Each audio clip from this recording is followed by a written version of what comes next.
pamilya. Ang sabi niya, ang sa atin, save the user. Sino ang user ngayon? Bongbong Marcos. Save the user. Ayun ang sa atin. So ngayon, Bongbong, panawagan namin, sumama ka na sa ate mo. Uwi na kayo sa Bulacan. Uwi na kayo sa Ilocos! Ilocos! Ilocos! Ilocos! Sa Hawaii! Sa Hawaii! Yan ang sabi ng ate mo, mahal ka niya. Hindi porke sinabi niya sa ating sambayang Pilipino, pinakita niya ang kanyang pagmamahal dahil walang tao na nagmamahal sa iyo kung hindi ang kapatid mo na sinabi niya sa iyo. Kasi kapag hindi mo siya sinunod, tinutuloy-tuloy mo pa ang nasa isip mo, ginagamit ka lang ng mga kasama mo. Ang talagang nagmamahal sa iyo, yung ate mo. So, umuwi na kayo. Sasamahan ka ng kapatid mo. So, yan lang ang masasabi namin. Mga bangsamuro dito sa labas ng bank, nagkakaisa para manawagan na umuwi na kayo Bongbong sa Ilocos. Maraming salamat po. Sa inyong lahat, papasalamat po ako at nabigyan ako ng pagkakataon na makapagsalita rito. Bago po ang lahat, nais kong ipaalam sa inyo na kasama ko ang aking mga kababayan na taga-Lungsod ng Muntinlupa. Palakpakan po natin sila.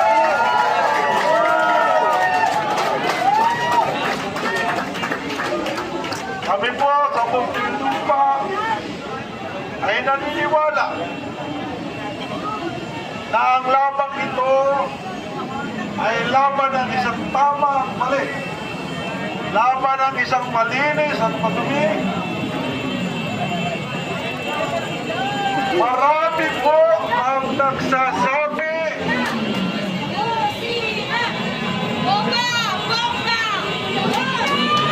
Ayan na, ayan na!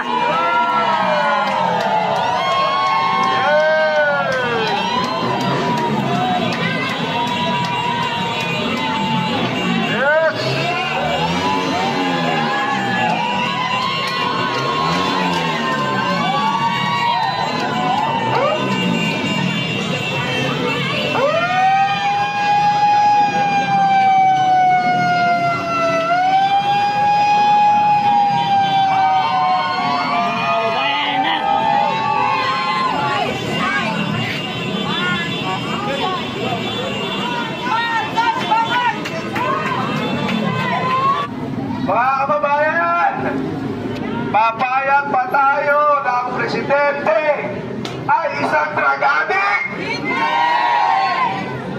Sa pamilya nyo, papayag ba kayo na may drug-addict? Hindi! Ano ang dapat ginagawa sa mga addict? Ikulong! Itukhang! Nung panahon ni Tatay Digong, buti hindi siya natuluyan. Alam nyo, mga kababayan, ngayong nagsalita na. Eto si Senator Amy Marcos. Nananawagan ho ako sa ating AFP kung ano ang inyong magiging hakbang. Hindi ho tayo pwedeng pamunuan ng isang adiktos, binidiktos ng presidente. Sabi nga po, walang karapatang mamuno ang isang adik. Mahirap po dahil ang pag-iisip niyan ay hindi ho natin kontrolado. Maaari ho mas mapahamak ang bansa natin.